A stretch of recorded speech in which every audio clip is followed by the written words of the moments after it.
لخلق السماوات والارض، البتہ پیدائش آسمانوں اور زمین کی، اکبر من خلق الناس، زیادہ بڑی بات ہے لوگوں کی پیدائش سے،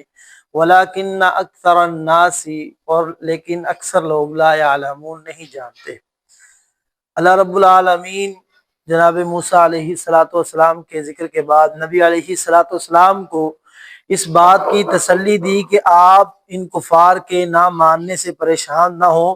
آپ اللہ پر توکل اور بھروسہ کر کے صبر کے ساتھ کام کرتے رہیں، اللہ تعالیٰ آپ کی ضرور مدد کرے گا۔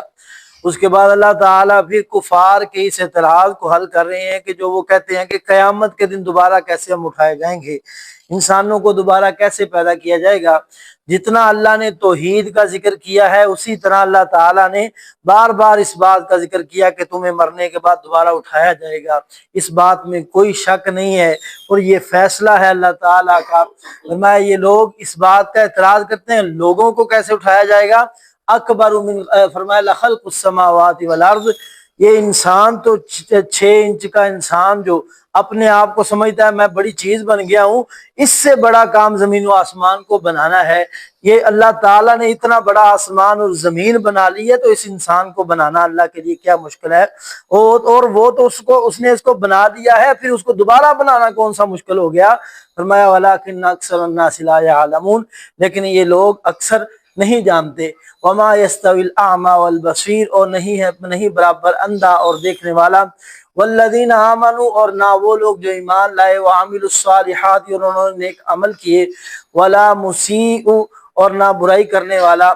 قلیلا ما تذکرون، بہت ہی تھوڑی ہے تم نصیحت پکڑتے ہو۔ فرمایا کہ جیسے اندھا اور دیکھنے والا برابر نہیں ہو سکتے، ایک بندہ اندھا ہے ایک کو نظر آتا ہے، دونوں کا موازنہ نہیں کیا جا سکتا، دیکھنے والے کی ایک اپنی شان ہے اور اندھا ایک معذور ہے۔ ویسے ہی وہ بندے جو نیک اعمال کرتے ہیں، ایمان لے کر آئے ہیں، اللہ کی بات مانتے ہیں، دین سے لگاؤ لگاتے ہیں، اور دوسری طرف جو گناہ گار ہیں، یہ کبھی بھی برابر نہیں ہو سکتے۔ جیسے تم اندھے اور دیکھنے والے کو برابر نہیں سمجھتے، ویسے ہی نیکی کرنے والا، نماز پڑھنے والا، اور عام جو لوگ اپنا وقت ضائع کرتے ہیں اور دنیا میں مشغول ہیں، ان کا مقابلہ نہیں کیا جا سکتا۔ اس لیے ہمیں اگر اللہ تعالیٰ نیکی کی توفیق دے، نماز کی توفیق دے، ہمیں اللہ کا شکر ادا کرنا چاہیے کہ اللہ تو نے ہمیں ان سے ممتاز کیا ہے۔ اگرچہ وزیر اعظم بھی کیوں نہ ہو، ایک نمازی کی، میں کہوں گا کہ ایک نمازی کے جوتے کی خاک کے برابر بھی نہیں ہے، اگرچہ وقت کا وہ وزیر اعظم کیوں نہ بن جائے۔ اللہ کے ہاں جو نیک بندہ ہے وہ پوری دنیا کے برے بندوں سے زیادہ افضل ہے۔ بلکہ حدیث پاک میں آتا ہے، نبی پاک علیہ السلام ایک مرتبہ بیٹھے ہوئے ایک بندہ آیا،